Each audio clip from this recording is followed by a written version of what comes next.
When this guy spots a group of goblins drinking water, he doesn't rush to attack them with his fists or some kind of weapon. Instead, he uses his skill and opens his inventory to pull out something like a Pokemon ball to summon his own goblin slave. Then he throws it right at them. Unfortunately, it falls short and drops to the ground before even reaching the target. That's not how it's supposed to work, and it startles the goblins just as much as it startles our boy. They quickly spot our MC and rush to kill him. He has no choice but to use his fists after all, but it soon becomes obvious that the goblins are going to kill him. Luckily, the summoning works after a short delay, and the goblin slave saves him at the last moment. The other goblins don't stand a chance. He kills them mercilessly, leaving nothing but a bloodbath behind. After the victory, the goblin slave becomes even stronger and raises all his stats. Yet this goblin slave is only the starting point. Our boy has many more summons to unlock, but to do that, he has to kill a lot more monsters. Though that's not a problem at all, because what could be more fun than defeating monsters with other monsters, right? But just a short while ago, everyone thought he was a complete failure with no chance of ever becoming a hunter.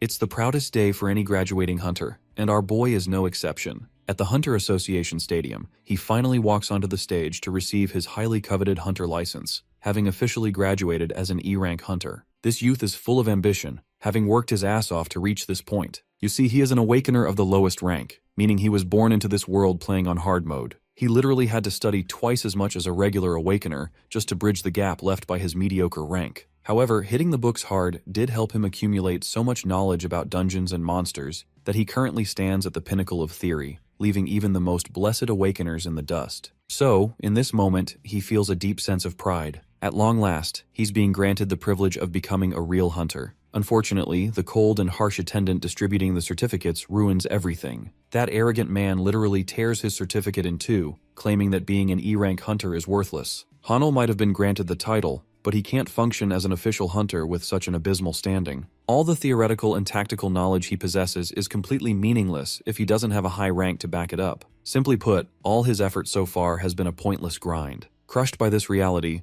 Hanul eventually gives up on his dream of hunting monsters. He retreats into gaming to distract himself, but even after 7 years, he can't quite let it go. After all, without a solid career, he's living an aimless life, unsure of how to make a proper living. Right now, his only path forward is playing video games full-time. He has become obsessed with a game called Monsters Block Monsters, also called MBM. As the name suggests, you fight monsters using other monsters. Out of countless species, players are given the freedom to recruit and harness their unit's potential to push back hostile waves in this brutal tower defense game. On paper, the mechanics sound simple, but they are anything but simple. If you've ever played something like Bloons TD5, then you know what I'm talking about. This game demands rock-solid, rocket science-level placement strategies and optimal methods to push each unit to its absolute limit. It allows you to upgrade monsters, but the progression is agonizingly slow. Even if you manage to grind your ass off and upgrade units crucial to your strategy, their levels reset completely if they fall in battle. Permadeath is real here.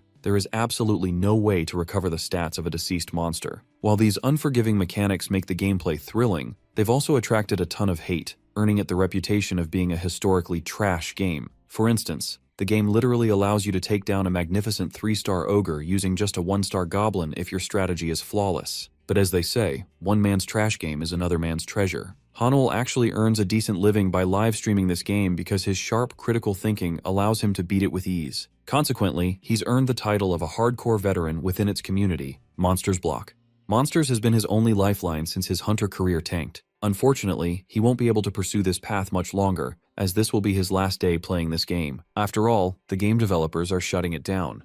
Keyboard warriors on the internet are mocking him, and his loyal community is left wondering what he'll do next. They figure he must have a valid hunter license, assuming it's no big deal if he loses his streaming gig. The brutal reality is that he isn't a working hunter, a realization that stings deeply, yet he refrains from revealing this crucial detail publicly. Brushing off his anxieties, he decides to play to his heart's content, considering it's his last day on the server. A special event is currently taking place in-game, simply known as The Wave. The objective is straightforward: protect your castle from endless hordes of monsters pouring out of a portal. The wave this veteran is about to challenge is the 700th, dubbed Uncharted Territory. Up until now, no one has been skilled or lucky enough to reach this milestone, leaving Hanul both excited and anxious. He launches the game, and a massive swarm of monsters begins spawning from the primordial gate. As the overwhelming beast horde charges forward, he deploys his level 100 archer to thin the herd. However, a single archer isn't nearly enough against that swarm and ends up getting slaughtered. It's a devastating loss. Still, he hasn't lost hope. The next troop to step up to the plate is his level 130 succubus queen. Tragically, she too becomes lunch for a massive three-headed hound. One by one, he loses all his high-ranking units, eventually leaving his defenses completely dry. Just when all hope seems lost, the game throws a massive curveball. Challenging the 700th wave for the first time has triggered a special condition, allowing a character named Sovereign to awaken and step onto the battlefield. The Sovereign is a majestic blue-haired sword knight with an unknown gender. Hanul is floored by this unexpected turn of events. Usually, Sovereigns are essentially NPCs. They aren't supposed to make a move. As the horde of monsters lunges forward, this divine beauty stands right over the castle's gate, completely unfazed. Drawing her sword, the Sovereign swings it with lethal grace, leaving a trail of divine light that slices through the monsters like they are playing a fucked-up version of Fruit Ninja. Even Hanul, who has played this game thousands of times, is absolutely mesmerized by the character's sheer strength. Another wave of monsters barrels toward them. They leaps into the air and unleashes another arcane flash of light, devastating the enemy ranks. They continue to pummel the beasts until, eventually, all that remains are massive piles of corpses. Much to our boy's shock, this marks the official completion of the 700th wave. For his entire streaming career, he believed Sovereigns had no purpose other than looking pretty in the background. But this is completely wild. This Sovereign is a literal cheat code. Suddenly he realizes there aren't any viewers left to celebrate this unprecedented achievement. His stream had crashed, leaving only a single viewer in the chat. This mysterious viewer starts expressing deep gratitude for the effort Hanul put into conquering the world. The commenter rejoices, stating that thanks to Hanul, they will finally be able to live in harmony since he helped awaken their lord. Hanul has no clue what the hell this person is rambling about. Things only get weirder when an arcane portal suddenly rips open in his room, and a holographic system window materializes, revealing he has awakened a new skill. The mention of a new skill triggers a memory of his old teachers. They used to say that while E-rankers are generally incapable of surviving dungeons, a lucky few sometimes awaken additional skills later in life. It's incredibly rare, which is why this phenomenon is known as reawakening. Realizing he's been granted a second chance, Hanul decides to capitalize on the opportunity. He is absolutely fired up to make his grand debut as a hunter once again. However, despite his reawakening, his main status window shows no signs of change, a detail that leaves him highly curious. His hope is revitalized when a secondary notification pops up, granting him access to the details of his new skill. The summary presents him with two options. He can make a deal with the Sovereign or converse with the Sovereign. Having no clue what either actually entails, he blindly picks one. He selects Deal with the Sovereign, yet right before the skill activates, a flashing red alert warns him that he lacks the required gold to trigger the condition. Hanul feels thoroughly exasperated. Just when he thought he was one step closer to his dream, he's thrown 2 steps back. The soft glow of his monitors sparks another idea. He decides to interrogate the sole viewer who was yapping all that cryptic gibberish earlier. As soon as he boots his stream back up, the viewer pops right back online. For simplicity's sake, let's just call this mysterious guy Viewer 1. After locking the stream to ensure it remains a strictly one-on-one chat, Hanul proceeds to fire off the daunting questions he desperately needs answered. Since this user appeared at the exact moment his reawakening triggered, Hanul is certain they hold the answers. Without beating around the bush, he straight up asks Viewer 1 if they know anything about his reawakening. Much to his astonishment, the viewer confirms it. Hanul always knew awakening was a phenomenon entirely beyond human control. Could it be that the entity on the other side of the screen is responsible for helping him reawaken? He follows up by asking why this sudden event happened. After all, why would an unknown being bother interfering just to grant a washed-up gamer a second shot? The mysterious entity simply replies that the Sovereign has chosen him, and that's all there is to it. As for why the Lord is granting this massive favor, it's solely because Hanul was the catalyst who awakened their Lord in the first place. The entity reassures him that the thick cloud of confusion currently muddling his thoughts will naturally disperse with time. As for the newly granted skills, Hanul should simply consider them a token of their Lord's profound gratitude. Hanul drops the interrogation, now strictly focused on figuring out how to actually utilize these new gifts. The skill titled Conversation with the Sovereign has a cooldown, meaning he has to wait before activating it. He accepts that, but he demands to know why the other skill is currently locked behind a paywall. The mysterious entity suddenly realizes its oversight and immediately rectifies the mistake by directly depositing 50 gold into Hanul's system wallet. Now flush with the required currency, Hanul can finally test his skills to his heart's content and piece the puzzle together at his own pace. With its duty fulfilled, the entity bids him farewell and logs off the stream. Hanul is totally lost. He even tries pinching himself just to make sure he isn't trapped in some stupid, hyper-realistic dream. Regardless, one thing is absolutely certain. This reawakening isn't just a random fluke. This mysterious entity known as the Lord is directly behind it. Suddenly, a system notification pings, alerting him to a 50 gold deposit. This newly acquired currency finally allows him to activate his skill, Deal with the Sovereign. Instantly, a massive digital storefront materializes right in front of him, displaying a long list of monsters available for purchase. Looking at his wallet, the only unit he can currently afford with his measly 50 gold is a slave goblin. Everything else is outrageously expensive. The most expensive character on the roster is the Sovereign themselves, boasting an asking price of 11 digits, a bafflingly long string of numbers that hurts his brain just looking at it. Naturally, our boy would love to add her to his arsenal, but the sheer cost is staggering. However, it isn't the skill itself that fascinates him. It's the fact that this system window looks identical to the one in his game. The tiny holographic projections of the monsters spinning next to their price tags are almost a one-to-one replica of Monsters Block monsters, with only a few subtle differences. Since the game mechanics allowed him to summon the units he owned, Hanul deduces that it should work the exact same way in reality. A sassy smirk creeps onto his face. He doesn't need to be physically strong to be a top-tier hunter. He can simply have his summons do the heavy lifting. Speaking of gold, a realization hits him. In MBM, players had two ways to line their pockets: clearing dungeons or hunting monsters and selling the loot. Applying those game mechanics to reality, he figures he needs to slaughter some monsters to farm the gold he desperately needs. The glaring issue, however, is that his current physical stats are sitting at rock bottom,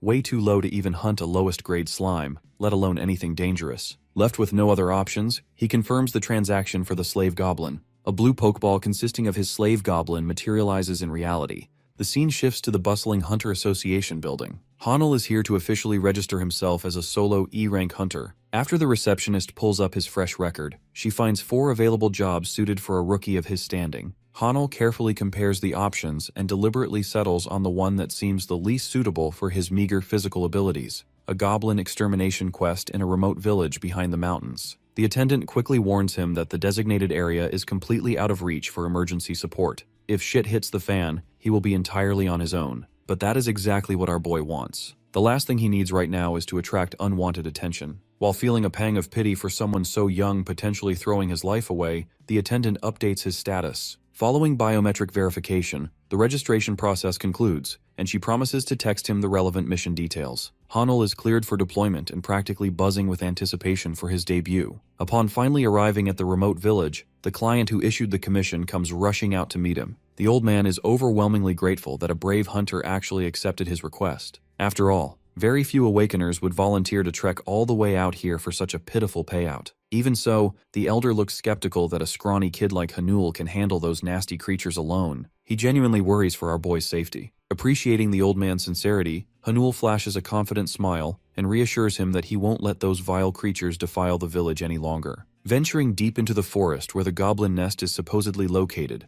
Hanul stumbles upon a rather unexpected sight. Instead of acting like disheveled creatures driven by primal instincts, this group of goblins is casually chilling by a stream, drinking water like regular humans. Brushing off the weirdness, Hanul opens his inventory and pulls out his newly acquired familiar, which is currently resting in its blue blob form. Channeling his inner Pokemon trainer, he throws the blue Pokeball at blazing speed toward the creatures. The sphere lands right in front of the bewildered goblins. For a tense second, absolutely nothing happens. Hanul finds himself in incredibly hot water. His Pokeball seemingly failed to deploy. Realizing the human standing before them is hostile, the goblins instantly bare their sharp claws and close the distance, ready to rip him to shreds. Knowing he has no other choice, Hanul braces himself to fight barehanded. Instead of fleeing, he balls up his fist, ready to throw a desperate counterpunch. However, just as a green menace is about to sink its claws into him, the system finally triggers. The goblin summon makes a badass, explosive entry, materializing out of thin air and brutally knocking the hostile monster away with a massive club. Seeing his summon up close makes something click in Hanul's brain. When he first started streaming MBM,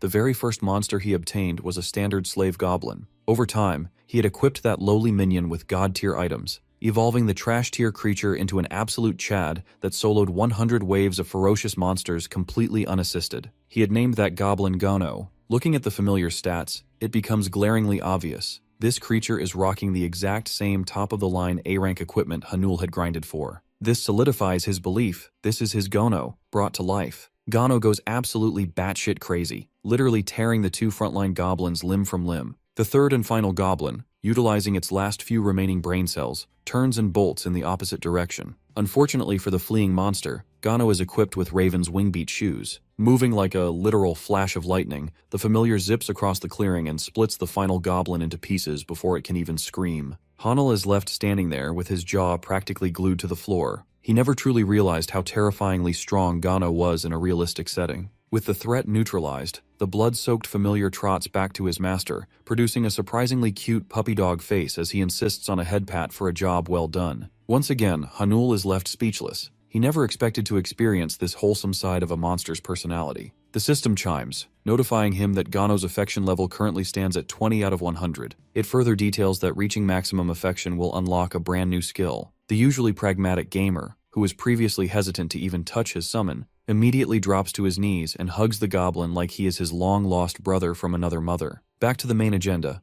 Hanul notices a glaring issue. The corpses haven't dropped a single piece of loot. How is he supposed to farm gold? Thankfully, Gano already has it figured out. The familiar leaps from corpse to corpse, driving his hands into their chests to harvest their life essence, which takes the form of faintly glowing monastones. A portal of arcane blue energy materializes nearby, and Gano casually tosses the stones inside. In exchange for the 3 low-grade cores, the Lord's Castle of Illusion directly deposits 30 gold into Hanul's account. It all makes sense now. Instead of monsters dropping physical coins, he has to extract their mana stones and exchange them via the system. Hanul showers Gano with more affection for figuring out the mechanics so quickly. Now that the gold is secured, he prepares to collect physical proof of the quest's completion for the association. But it seems those 3 goblins were merely the appetizer. A sudden, violent commotion erupts from the depths of the forest, demanding their attention. With each passing second, the earth-rattling thuds intensify. Trees are violently shredded and crumpled into splinters as a giant behemoth makes its grand entrance. It's an ogre. Hanul instantly starts questioning his life choices. An ogre of this massive size is strictly supposed to spawn in B-rank gates or higher. It makes absolutely no sense for it to be wandering around an E-rank quest zone. However, a prominent detail catches his eye. The monster is heavily panting and covered in fresh gashes. It has clearly already been in a brutal fight. Still, injuries are no excuse to underestimate a boss-level threat. To make matters infinitely worse, a system alert flashes red. Gano only has 3 minutes remaining before his summon duration expires. The loyal familiar steps forward, completely unfazed by an opponent quadruple his size. Gano shoots his master a confident glance, silently asking for his trust. Activating his Raven's wingbeat shoes, the goblin launches into a high-speed sprint straight toward the towering beast. The behemoth roars, swinging a massive, uprooted tree trunk like a baseball bat to swat away the incoming pest. But Gano is devastatingly quick on his feet. He leaps high into the air, taking a mid-air stance to accelerate his momentum to the absolute limit. He descends like a goddamn meteor, aiming his club squarely at the ogre's skull. The ogre desperately throws its massive arms up to shield its vitals. Gano doesn't let up. The immense pressure quickly becomes too much for the beast to handle, resulting in a sickening crunch as its arm bones shatter and its ribs cave in. Pushing his amplified strength even further, Gano unleashes a shockwave that sends thunderous ripples through the forest, forcing Hanul to skid backward just to stay upright. Ultimately, the ogre is completely crushed beneath the sheer kinetic force. Hanul is absolutely floored by this astronomical display of raw power, rushing over to celebrate the victory with a happy little dance. With only 3 seconds left on the clock before he vanishes, Gano hurriedly extracts the massive mana stone from the ogre's chest and offers it up. The familiar then dissipates back into his blue orb form, leaving Hanul holding a chunky, high-quality core. The arcane portal reappears to claim the prize. Tossing the low intermediate mana stone inside nets him a massive 100 gold deposit, pushing his current haul to a comfortable 130 gold. It seems the system has one more surprise in store. Because this marks his first official monster takedown, Hanul is rewarded with a premium gacha ticket. This ticket allows players to roll for exceptionally rare items, though any veteran knows the drop rates are usually absolute trash. Activating the ticket causes an ornate chest full of mysterious goodies to materialize before him. A fascinating truth is revealed by the system. The god-tier gear he pulls from the gacha isn't just for his summons. He can actually equip the items himself to boost his own rock-bottom stats. Before he can celebrate his newfound potential, the sound of snapping branches alerts him to incoming company. A fully armed group of awakeners rushes into the clearing, clearly tracking the trail of the wounded ogre. The trail does indeed lead them right to their target, but the problem is, it's already dead. As soon as Hanul gets a clear look at the squad, his heart sinks with despair. He instantly recognizes the woman leading the pack, Yoon Soo-ah, the formidable leader of Team 2 from the prestigious Pungbak Guild. It's immediately obvious that her team had been the ones fighting the ogre earlier, whittling it down before it escaped. Dealing with a high-ranking guild over a stolen kill is never going to be easy. Hanul tries to quietly hightail it out of the area, but Sua barks at him to freeze. Her squad instantly fans out and surrounds him. After formally introducing herself, she sharply explains that the abnormal ogre was their designated prey. She is visibly thrilled with neither the situation nor the fact that someone else seemingly sniped their kill. It's an incredibly tense situation for our boy. Sua glances at the fallen ogre, wondering just how this guy managed to defeat the monster alone, even if they had been wounded in the fight. 3 of them as B ranks were trying their hardest to defeat and couldn't, and judging from this information, she concludes that this guy must at least be an A rank. Reacting accordingly, she extends her hand, introduces herself as Sua from the Poonback Guild. The baddie wants to see what kind of guy she's dealing with, so Hanul reacts calmly with an introduction of his own. The shocking part is that Sua can sense that an archangel is actually interested in the person standing in front of her. This annoys her, and she just can't place a finger on what makes this simple-looking guy so special. Curious about his abilities, she asks Hanul if he hunted the monster alone. He vaguely replies, admitting that he did. This puts her on edge, making her wonder if this dude is hiding something. She then explains that they were the ones involved with the ogre's previous battle, and how she's glad that he managed to stop the monster before any damage could be caused. Our boy casually responds by saying that he got lucky, but Sua knows that he's saying bullshit because an ogre can't be killed by luck alone.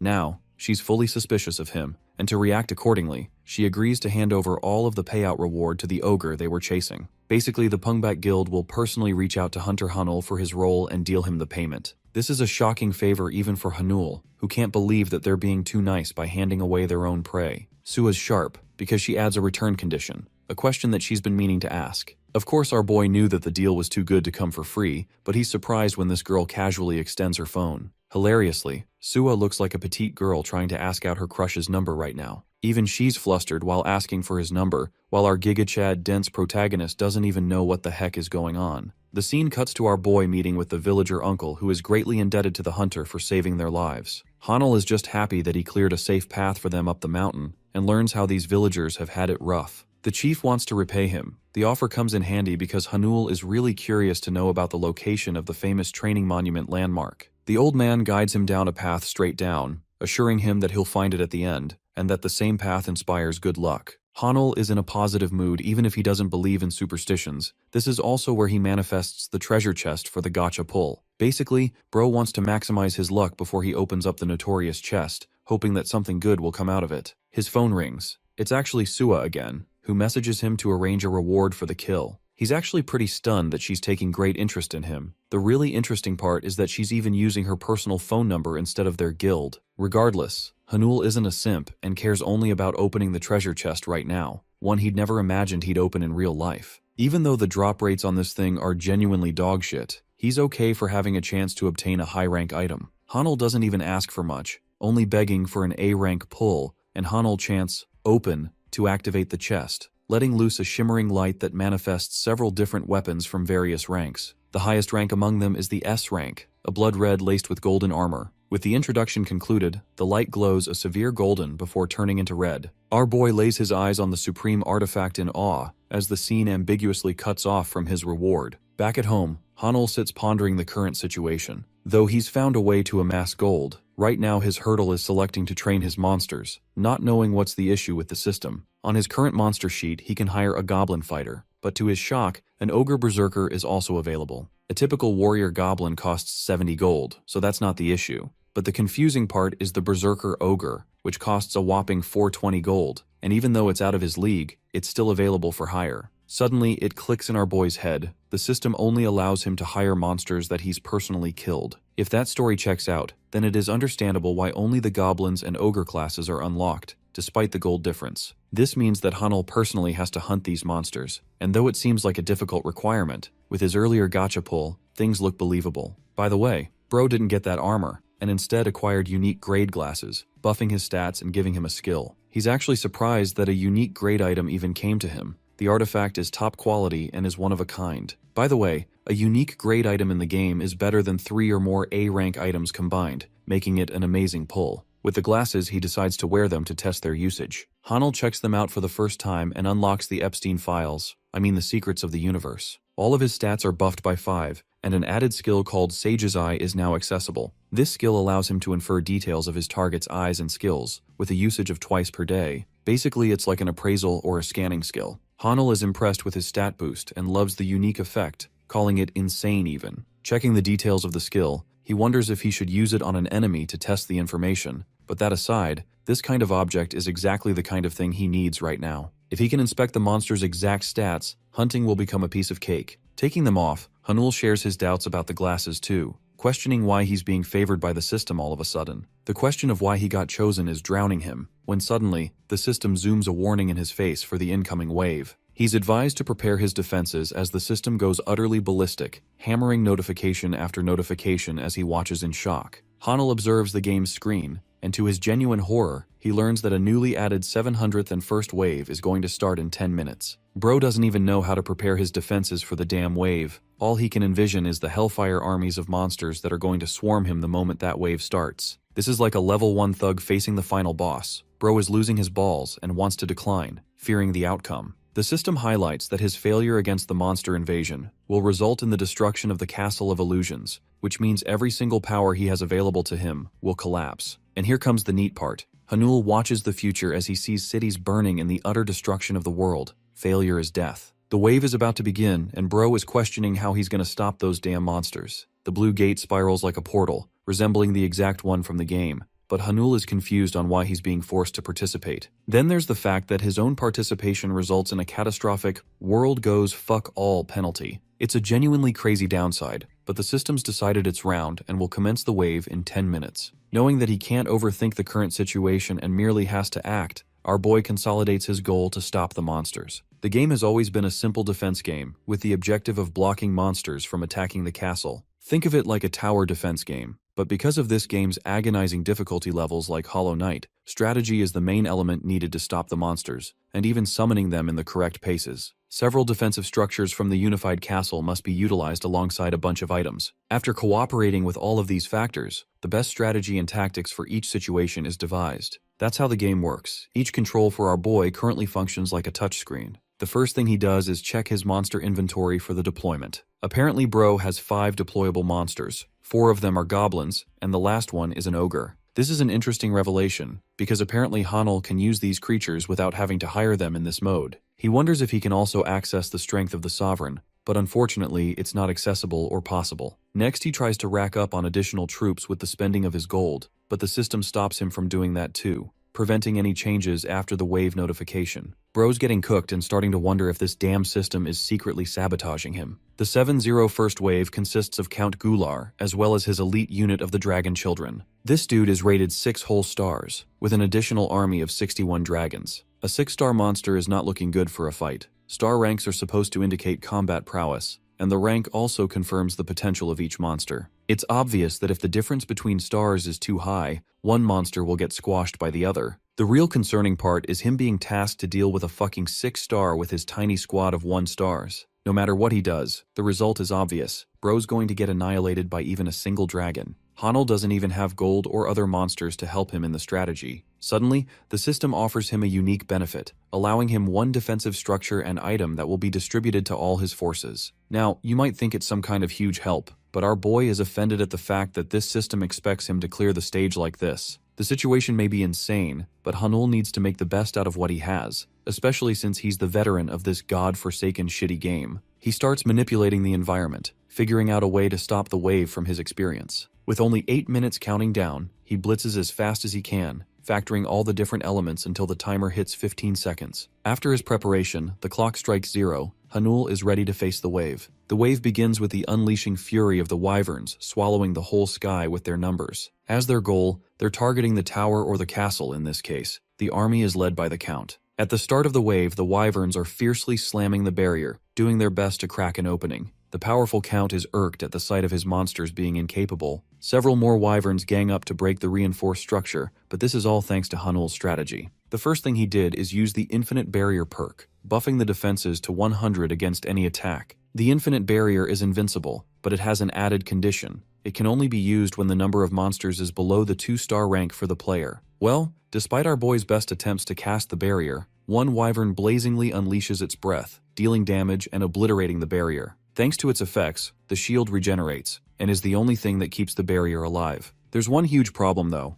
Though it's true that the barrier considers each attack as -1 point, if all 61 dragons attack together, the durability would slam to less than half instantly. That's the loophole, but our boy's got a solution for that too. It's called spam clicking. Bro is taking inspiration from Osu players. This way, the durability is boosted by 1 per each click, making his own fingers his limitations to the barrier's healing process. Hanul's hand is starting to hurt, but it's the surest way to guarantee complete defense of the barrier. Next up is the bigger question: how the hell does he even manage to defeat these godlike monsters? The answer is simple. The barrier reflects the attack of one of the wyverns, hurting it by 1 point. Normally, goblins are incapable of hurting wyverns, but thanks to his special item, the Hakan Spoon, the conditions are reversed. This A-rank item allows our boy to deal damage regardless of rank disparity. The wyverns are starting to taper in strength, even if it only deals them 1 help loss. One of the beasts even notices this clumsy goblin making fun of him, and despite all its rage, the dragon can't do anything at all. From the way this is going, our boy is going to require around 60 whole hours to clear the whole horde. So now, the difficult part is just withholding the barrier's recovery process for 60 crazy hours. The battle of attrition begins as Hanul spams his finger, wondering if his goblins are gonna die first or he will. The Count's forces are up against Hanul's as both offense and defense meet a stalemate. Sometime later, our boy is starting to get tired, and the moment he tries to reach for water, Bro's entire body shivers coldly. The thing is, this man isn't even allowed to interact with anything outside the game. Long story short, Hanul has to suck it up and get no rest, no water, no food, no shitting, no gooning, no beating his meat, just to beat the game. With all his movements caught up, dude knows that the average person would go insane from despair. But this man is built differently and calls it the mere start of the game. One of the dragons erupt in calamitous rage and fires off a titanic fire breath, chipping off the barrier by a lot. Being cornered and feeling the thrill is the very reason our boy loves this game, as only 2 hours have just passed with 58 left to go. The death penalty is far too high, the whole world will meet destruction, so Hanul goes gamer god mode and accepts complete control of the situation, vowing to fight harder. 12 agonizing hours raced by, but he's not even halfway there. The damage is eventually going to stack up, so sooner or later, things could be better. The goblins are slowly chipping away at the dragons. 2 wyverns collapse, but the rest of the army remains. Still, Hanul is okay with this outcome and just wants to continue this trajectory. 3 more monsters collapse, his spirit holds on. A day has passed and he's only cleared 10, then 12, and when a few more wyverns tried to pierce the barrier, 2 half-drakes died in the process. The Count knew his numbers were toppling. More wyverns began to fall, as well as the half-drakes. And after a fucking crazy run, only 2 Mazanters remained. By this point, Hanul couldn't even touch the screen and was unable to reset the durability for the barrier. One of the goblins launches an attack, only for the wyvern to pierce past it, before releasing a dual strike headed right for the shield. This attack is the game changer. The infinite barrier is officially destroyed, waking Hanul's soul open. The few seconds he decided to rest is when the barrier got obliterated, and if the castle takes even a single hit in its current condition, it will fall. However, Gano decides to make the sacrificial play, and heads right up to confront the dragon. I still think this is the coolest depiction of any goblin. Bro looks like he could have a whole manhwa about him. Anyway, the two are about to clash, goblin against dragon. Gano's got that aura-farming gaze and literally pours his everything into smashing the monster's skull. His mace is so powerful that it stuns even our boy, defeating the dragon and even toppling the Count. With this, the wave is officially cleared, much to Hanul's shock. He screams in celebration, but before even breathing another second, Hanul collapses instantly. The next time he wakes up is when the sun is out bright. Bro didn't even know when he got cooked. He stares at the system screen remarking the clearance of the wave, granting him 20 wyvern bones, 10 drake scales, and 5 drake hearts. These are the loot from the mission, but he doesn't really know what he's going to use them for at all. The system then comes to explain that 3 conditions are left until he can share a conversation with the Sovereign. The first condition is to amass a playtime for 50 hours, and the second for defending successfully. Hanul doesn't even know the purpose of the conversation, let alone why the heck it is blocked by 3 conditions. Regardless, Bro is just happy that he's cleared 2 of them, so he'll soon be able to access the feature. Then comes the final reward, one he'll get for clearing the wave. The screen shines a bright light, blinding the room and astonishing Hanul. At that moment, we get a shot of his phone. Apparently, Bro got called 7 whole times by his admirer, Sua. Back at the Pungbek Guild, Sua's brother refuses to understand the situation. The same guy that is supposedly an E-rank managed to beat an ogre. Big Shaq from the NBA over here is tall as fuck and he thinks our boy is a fraud, but Sua emphasized that there's been rumors of Hanul's reawakening. Suhyuk doesn't believe it for a bit, knowing that reawakenings are pretty damn rare. At that point, they find the man of the hour, Hanul himself, dashing as fast as he can for a talk. He knows that they've been waiting for a while, and apologizes for being unavailable. Even though Bro is apologizing a shit ton, somehow Suhyuk still has a stick up his ass because the guy made his sister wait for 3 days. Suwa hollers at her brother and tells him to stop. Meanwhile, our boy takes notice of their relationship. As for Hanul, she gives him an explanation regarding the ogre's rewards as well as the payment settlement. Our boy wants to kick things off with the association report first, so they're brought to the staff desk where the receptionist receives Suwa's personal testimony watching this guy take down an ogre. She knows that no one else could have arrived, even if there isn't any physical evidence. Soo-hyuk, being that overprotective older brother, glares at the receptionist for even trying to question them, so she instantly folds. At the same time, she argues that a monster of the B-rank caliber requires proper formal verification procedure. What that means is that they're going to be measuring our boy's stats to see if his story checks out. This is going to be done using a mana meter, and that's a problem. You see, Suwa understands that this guy has reawakened, but even she couldn't check his stats. Worried, she even vouches for him, so they use a different verification method. But Hanul himself is pretty confident and vows to do the measurement right away. In the next scene, the mana meter clears one of the members' stats at D rank, and next up is our boy's turn, so Suwa is naturally worried. Her brother believes this is the best situation possible because he wants to see the kind of potential Hanul has for inspiring the constellation's interest. If he doesn't have any ability, then he's not worthy of being noted. Finally, our boy places his hand on the giant stone, with nothing on him to help boost his stats. It's been a while since he stood in front of one of these, and like other hunters, he too had his mana measured 7 years back. The mana meter fires up to check his stats while his friends await patiently. Soo-hyuk is drawn to a certain reaction when suddenly the mana meter's measurement reaches completion. Hanul stands as the evaluation clears his new rank as a whopping S rank, a jaw-dropping crazy turn of events that steals everyone's attention. The S-rank descriptor is something that not even Hanul himself had any idea about until he got the final reward for the mission. You see, back then, he acquired a new skill. It's called the Lord's Afterimage, which adds the strongest monster of the previous wave's stats to the player's stats. However, the stat is only accessible for 30 minutes and can only be used once per day. Basically, Bro can use Count Gular's stats for the allotted time period, and that's what he did, buffing himself to obscene levels. He got the perfect skill for the measurement, because while the skill is active, his powers are comparable to an S rank. No one can feel a thing. The world will simply consider him an S rank rookie. Both siblings are stunned. Even Soo-hyuk has to offer a compliment despite his hesitation. With the measurement concluded, he is officially recognized as the person to defeat the ogre. One of the members assures him that it's all they needed. Hanul thanks the siblings for helping him progress the process smoothly. He wants to head out straight away, but as he's leaving, Soo-hyuk stops him for a chat over coffee. He is inviting him as the vice guild leader too, so it's a grand invitation that catches the attention of everyone else. The people are interested in this development, only for our boy to act extra smug by rejecting the offer, believing that he only needs Suwa for any information regarding the guild. Saying so,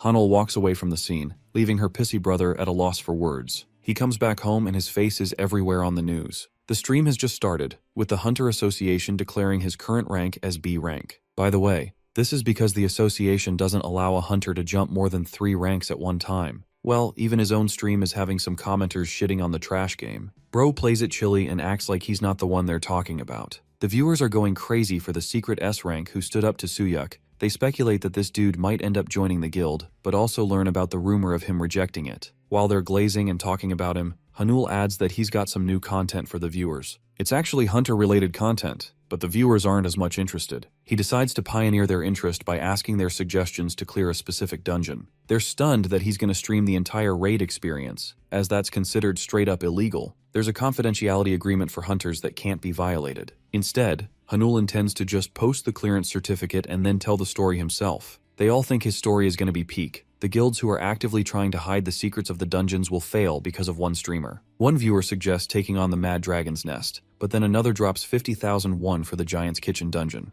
Then a third viewer drops 1,000,000 freaking won, begging him to rip off the queen's legs in the spider's forest. The difference between 50,000 and 1,000,000 is insane, but the donations are even overwhelming for our boy. He tells them to calm down and stares up at the highest notification. 10 freaking million won have been allotted to him, earning the shock and attention of every other viewer. Bro's got a whale for a fan, but in reality, it's the assistant of the sovereign who wants to talk to our boy. Hanul can only wonder where he's being sent for such an enormous amount, so he asks for the viewer's recommendation. The entity responds by suggesting he head to the deepest part of the Garden of Meditation. The other viewers believe this request is a death trap, because no one has ever been able to clear it. The Garden of Meditation has 3 whole sectors: the entrance, the lake, and the deepest part. The entrance is relatively considered safe for a hunting ground. The real kicker is the lake in the center, inviting new levels of danger. Nobody even knows what the deepest part holds because they couldn't get past the lake. The only person who managed to get this far was Soo-hyuk himself, who reached his limits and stopped progressing further. And now, he's being asked for that same mission,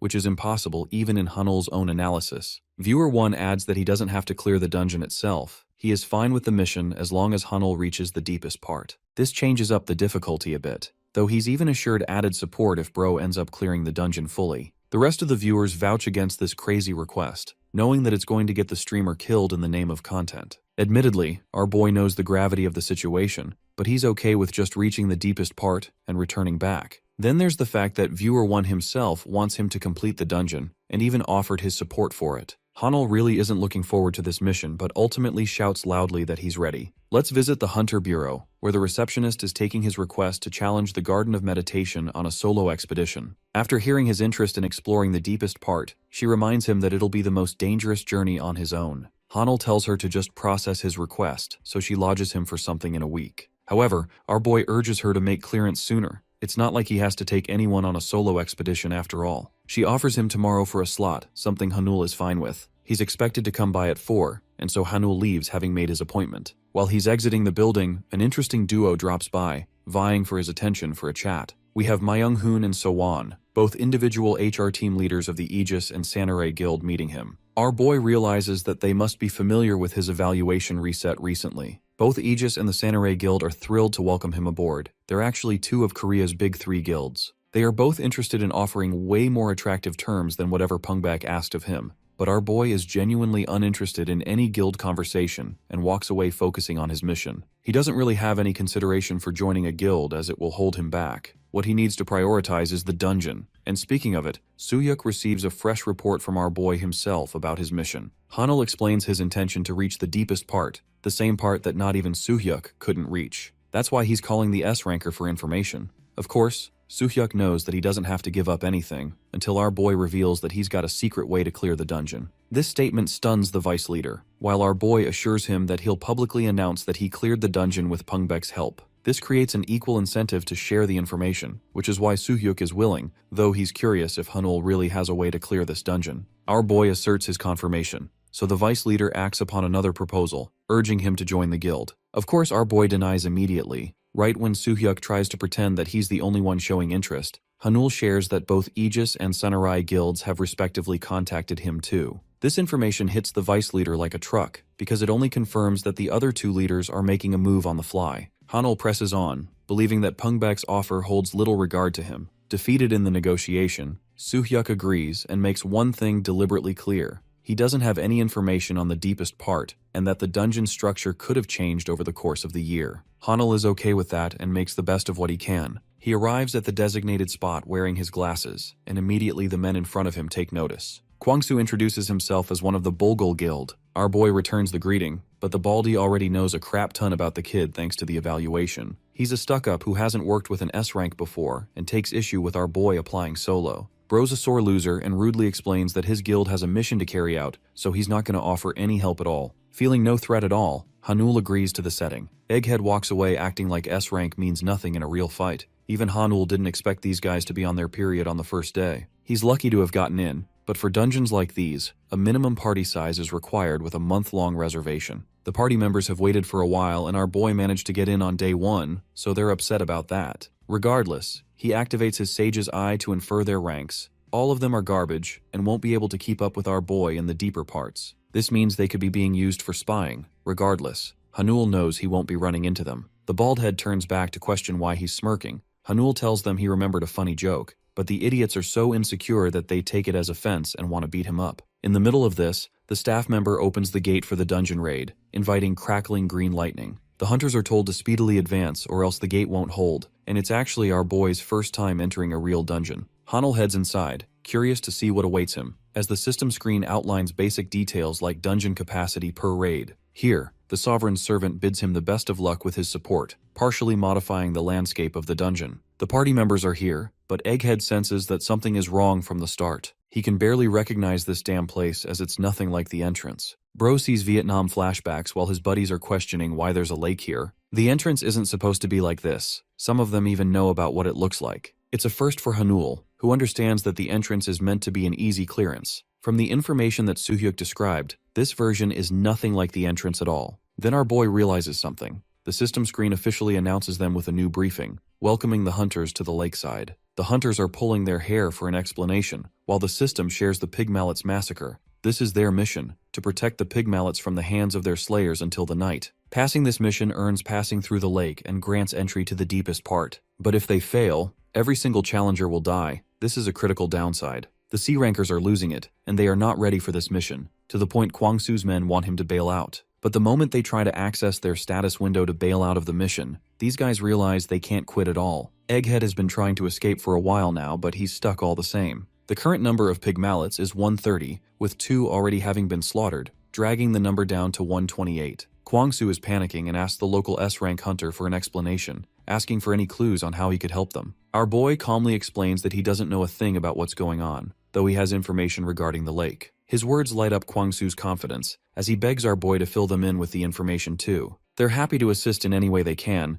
Hanul laughs at the irony because these are the same dudes who were berating him earlier. He makes a condition in order to cooperate with them. First, he'll share what he knows, but they're gonna have to follow his orders in exchange until the whole thing is cleared. If they can agree to that request, he's happy to explain it all. The deal threatens the authority of the guild, as it will allow Hanul to displace their leader. But it's not like they have a choice as the system hammers down another decrease in number for the mallets. Kwang-soo knows they're cooked if they don't comply, so the egghead agrees to the plan, as long as Hanul can take the fall if his plan self-destructs. But that's an unfair condition since our boy is already offering a reward. Kwang-soo patiently listens and agrees to hear him out. Hanul explains the details of the terrain they're dealing with. He maps out the exact structure of the lake sector. The massive lake situated at the dead center of it streams all over the forest in a web pattern. Even the egghead is stunned by his rich information sources, but Hanul keeps it simple and explains that he's got a scouting skill. Kwang-soo is shocked and feels happy because they could never get lost with this guy on their side. Even the layout is in cohesion with the information Soo-hyuk shared. More precisely, what's happening right now is that our boy is using the sacred map given to him by Viewer 1. It's a gift from the castle, so he doesn't have to do much of the heavy lifting. The mission is pretty simple. They'll save the pig mallets from being slaughtered, but that means locating them is important too. All of them reside in the wetlands, so there are 8 total nesting zones to target. From then on, they just have to dash quickly before the Slayer has the chance to eradicate a zone.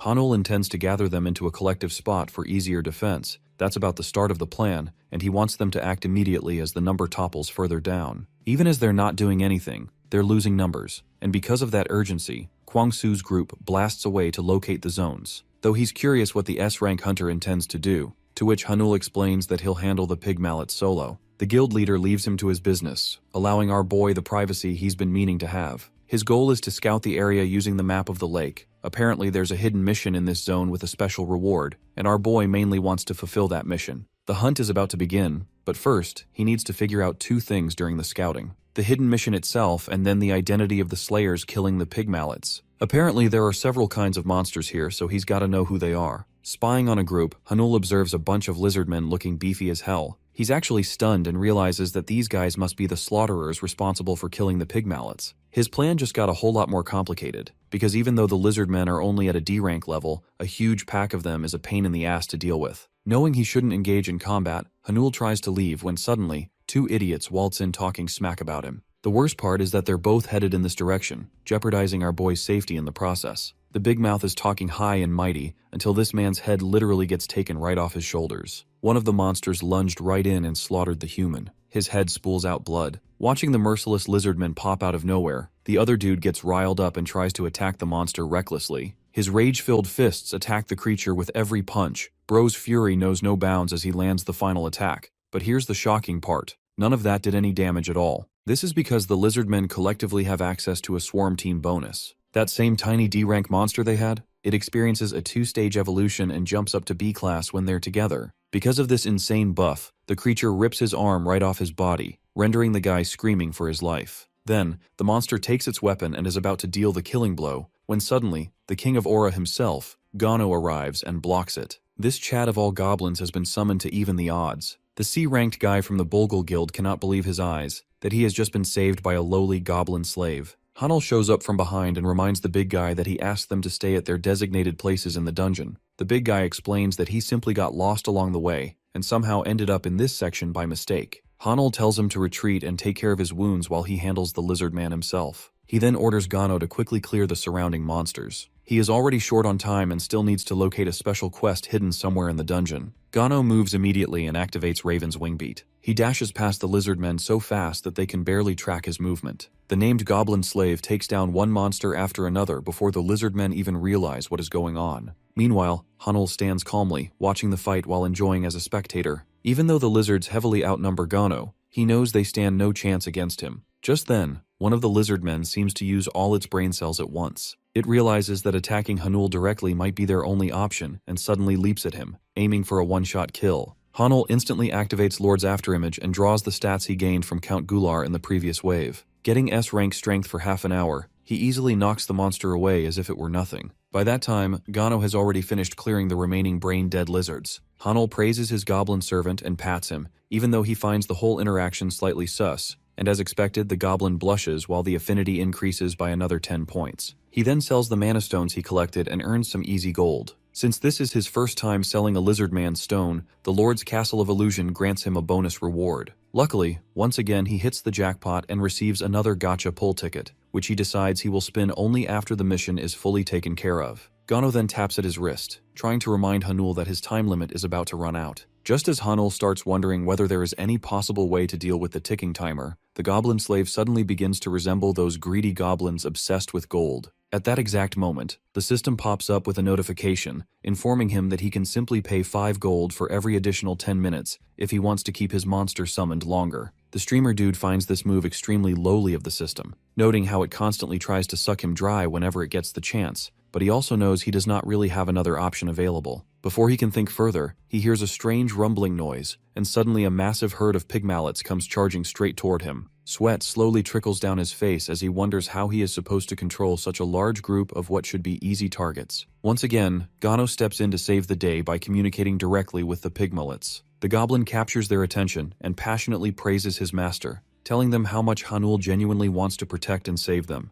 The pigmallets instantly burst into tears after hearing the emotional speech and rush toward Hanul, desperately trying to show their gratitude. Just like that, Hanul finds himself able to guide the monsters like a shepherd leading his flock. After resolving this unexpected situation, he continues scouting the area alongside his goblin and keeps eliminating every species of lizard man that dares to approach them. However, when he later attempts to sell the mana stones again, the system suddenly flashes a red warning, informing him that the castle's funds have been completely depleted and that he will not be able to sell or collect any more stones until additional funds are restored. It seems that Hanul has already reached the unit limit for each species of lizard man he can command. He never expected that the castle would actually run out of gold. Now that he knows there is a strict cap on how many monsters he can control, he decides to stop hunting the lizard man types as this would be worthless for his time. He then counts the pigmallets he personally rescued, arriving at roughly 60, and the system notifies him that a total of 70 have been saved overall. From that number, it becomes obvious that the entire Bolgal Guild managed to secure only 10 on their own. All of a sudden, something shifts within the pigmallets and they begin acting wildly. The so-called easy targets suddenly start running in unison, leading every player inside the dungeon toward the center of the lake. The dungeon system responds with an announcement, explaining that the slaughterers have ceased hunting the pigmallets and that night has officially fallen. They are congratulated for successfully protecting the easy targets from the slayers. Since the total number of pigmallets saved has reached 70, a hidden objective is also fulfilled at the same time. By now, the members of the Bolgal Guild are completely at their breaking point, shouting at the dungeon to just let them out of this nightmare. However, just as everyone assumes it is finally over, a new notification appears and informs them that a trial of medication is about to begin. A massive wave of sparkling water suddenly surges toward everyone, and just when they believe they are finished, the pigmallets they saved grow serious and leap forward to shield them. Hanul and Gano remain standing there, visibly startled by the sudden turn of events. The system informs them that the pigmallets they protected from their predators are now returning the favor as a gesture of gratitude. Hanul can hardly believe that these easy targets actually possess such hidden potential. At that moment, it finally makes sense why they were assigned the task of protecting them in the first place. He quietly wonders whether saving more would make one more safer. To test his theory, Hanul takes a quick glance at the others, noticing that most of them have barely managed to save 1 or 2 pigmallets each. The leader of Bolgal Kwang is barely holding on, and the pigmallet beside him looks like it is on the verge of breathing its last. The rest of the Bolgal members appear to be in a similar state, which makes Hanul genuinely worried about their condition. He quickly tries to come up with a way to save all of them. And right then, the system pushes out another notification. It finally reveals the hidden mission that Hanul has been searching for all this time. To complete it, he must locate and suppress the true source behind this trial. On top of that, he learns that if he defeats the monster responsible for triggering this event, the trial will immediately end instead of lasting the full 10-minute time limit. Hanul wastes no time, steadies himself, and wears his spectacles. He activates his Sage's Eye skill and quickly identifies a presence exactly where the system indicated. Upon focusing further, he confirms that it is a named monster called Zen Karuk, a highly intelligent creature possessing dangerous skills such as Cataclysmic Wave and Storm. The realization makes him anxious because named monsters are regarded as special beings with unique abilities exclusive to them. Even so, he forces himself to calm down, reminding himself that a hidden mission was never going to be simple. When Gano becomes visibly excited and prepares to charge at the monster lurking behind the massive wave, Hanul stops him and states that he will only be spectating this battle. He explains that without any water resistance, Gano would be at severe risk inside the lake, as the battlefield would pose a serious threat to him. Hanul then opens his monster summoning shop with the intention of hiring a new monster to handle the situation. From the Lord's List trade, he selects an Ogre Berserker, mainly because it possesses natural resistance to water. However, a new concern immediately arises in his mind, since unlike Gano, the Ogre has no equipped items, which means it would most likely lose against a named monster of Zen Karuk's caliber. Realizing that he needs something to boost the Ogre's stats, Hanul takes out his premium gacha ticket despite its notoriously low success rate and decides to use it. He hopes that the draw will give him an item capable of helping the Ogre stand a real chance against Zen Karuk. The ticket activates, and a golden light bursts out, forcing Hanul's eyes wide open once again. He feels a surge of excitement upon realizing that it is an S-ranked item, yet that excitement quickly turns into confusion because the item does not appear to be something particularly useful in combat. Meanwhile, the water current continues to grow stronger, leaving him with no real choice but to summon the Ogre and equip it with the item he just received. The moment he places the item on the Ogre, the creature suddenly collapses to the ground. At the same time, Hanul hears a desperate scream from one of the Bulgul members who is close to drowning, so he rushes over to help without hesitation. Disappointment flashes across his face as he grits his teeth, realizing that he might have to handle everything on his own now. On top of that, his Lord's afterimage only has 12 minutes remaining, after which he will revert back to being an E-ranked nobody. Even so, he chooses to prioritize saving the others, though the strain begins to show as he struggles despite his temporarily superior stats. Just when his grip starts to loosen, and he is on the verge of letting go of the tree he is holding onto, the violent current suddenly begins to weaken. When he looks ahead, he sees the Ogre standing firmly in the water, wearing what looks like a Harry Potter cap. The Ogre speaks in a heroic tone and asks his master if he has been harmed anywhere. It formally greets Hanul and introduces itself as his humble servant, behaving in a manner that looks nothing like what anyone would expect from an ogre. Hanul finds himself perplexed, because from his perspective all he had done was place an S-rank item, the Archmage Gandorf's hat, onto the ogre's head. The artifact was supposedly designed to amplify intelligence-related attributes, theoretically transforming even an idiot into a genius. However, it never once crossed his mind that elevating an ogre's intellect to such an extreme degree could produce consequences this extraordinary. Still caught in his confusion,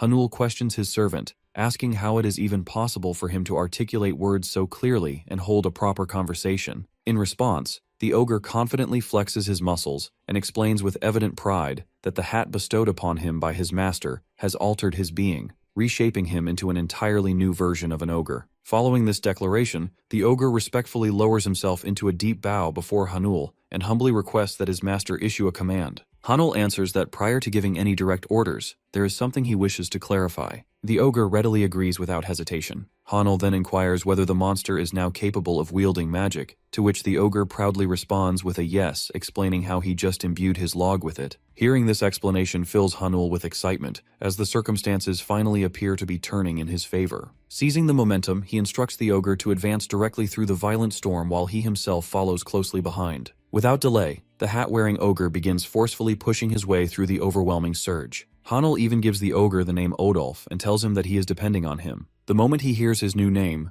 Odolf's cheeks turn red and tears begin to fall from his eyes. Deeply moved and filled with determination, he shouts that he will give everything he has and even sacrifice himself to repay this honor. Odolf then charges ahead through the steam, clearing the way, and Hanul feels confident that they will arrive soon. This sudden change makes Zen Karuk uneasy, as he realizes that someone has managed to outsmart his magic. Although he believes that whoever did this cannot be an ordinary mage, he still remains confident that breaking through his barrier will not be easy. Meanwhile, Odolf reaches the barrier and is immediately stopped by it. He informs Hanul about the blockage, and Hanul tells him to keep striking the same spot over and over, hoping that repeated force in one area might eventually break it. The ogre starts explaining, using logic and mathematics, why this multi-layered formula barrier cannot be destroyed, but Hanul interrupts him and tells him to stop overthinking and just smash it with raw strength instead of relying on magic alone. Even though it makes no sense to him, the servant humbly follows the order and begins hitting the barrier relentlessly, swinging as if he were playing a baseball match. Zen Karuk grows more anxious as he notices the barrier weakening, but he remains calm, believing that a mere ogre cannot possibly overcome his catastrophic wave. He thinks it is impossible for anyone to master both strength and magic simultaneously, and while he continues to talk about how unbreakable the barrier is,